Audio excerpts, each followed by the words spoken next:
Good afternoon friends. आपण law of अट्रॅक्शनसाठी gratitude देतो, affirmations करतो, सेल्फ लव करतो, त्याच्यानंतर आणखीन सेल्फ इमेज डेव्हलप करण्याचा प्रयत्न करतो. या सगळ्या गोष्टी करत असताना जेव्हा आपण मला असं म्हणायचं की एखाद्या गोष्टीचा आपण ग्रॅटिट्यूड देतो. आता आपण समजा for example thank you universe for delicious food for my delicious food असं जेव्हा म्हणतो, मी ज्यावेळेला हे ॲफर्मेशन लिहिते किंवा म्हणते त्यावेळेला पूर्ण दिवसभरा मध्ये मला डिलिशियस जेवणच मिळतं. हा माझा वैयक्तिक अनुभव आहे. पण ज्यावेळेला आपण हे वाक्य म्हणतो की मला thanks for my delicious food, त्यावेळेला त्या फूडला ज्या ज्या लोकांनी तयार केले, पहिल्यांदा शेतकऱ्याचे आपण आभार मानले पाहिजेत.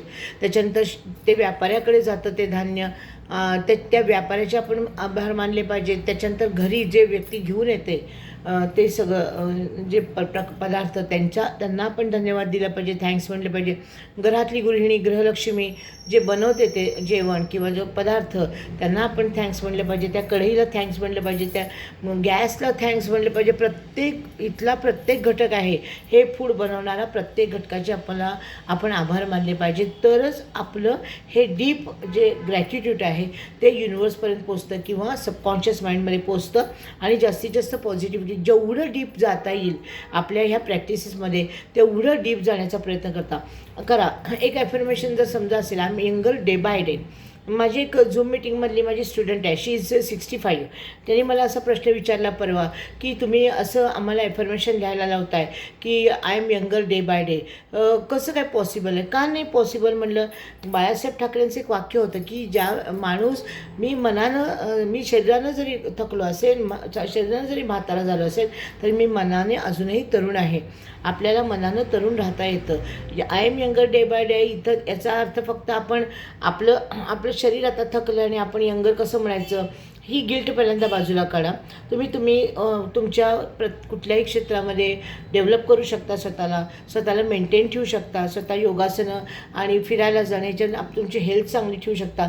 मनोरंजनाच्या काही गोष्टी तुम्ही करू शकता. तुम्ही जरी रिटायर्ड लाईफ जरी जगत असला तरी तुम्ही जर मनानं तरुण असाल तर कुठली पण गोष्ट इम्पॉसिबल नाही आहे. सगळ्या गोष्टी आपल्यासाठी पॉसिबल आहे.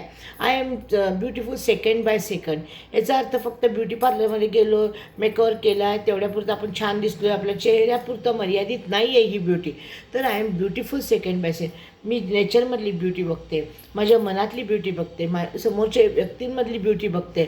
सगळ्या गोष्टी मला पॉझिटिव्ह वाटत आहेत, सगळ्या गोष्टी मला ब्युटिफुल वाटत आहेत. सेकंड बाय सेकंड मला या सगळ्या गोष्टी रिअलाईज होत आहेत, असा त्याचा अर्थ आहे. I am always surrounded with beautiful, caring, loving people. असं जेव्हा आपण ॲफर्मेशन बघतो तेव्हा सगळे लोक आहेत त्याच्यामध्ये. आपले आई वडील आहेत, आपले नातेवाईक आहेत, आजूबाजूचे सगळे केअर करणारे आपले लोक आहेत, आपल्याला चांगलं म्हणणारे लोक आहेत. या सगळ्या गोष्टींना या गोष्टींनी सराउंडेड आहोत आपण, असा अर्थ घ्यायचा. म्हणजे मला सांगायचं एवढंच आहे तुम्हाला की जे ॲफर्मेशन्स करता, जे ग्रॅटिट्यूड लिहिता, त्या सगळ्या गोष्टी लक्षात घेऊन एका ग्रॅटिट्यूडला 10 वाक्य तरी तुमची त्या ग्रॅटिट्यूडसाठी आली पाहिजेत.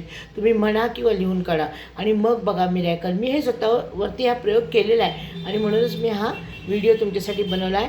Thank you so much. आजच्यासाठी एवढंच. माझ्या व्हिडिओजना फॉलो करा, माझ्या चॅनलला सबस्क्राईब करा, माझी झूम मीटिंग अटेंड करा. Thank you. Have very nice day. Thank you.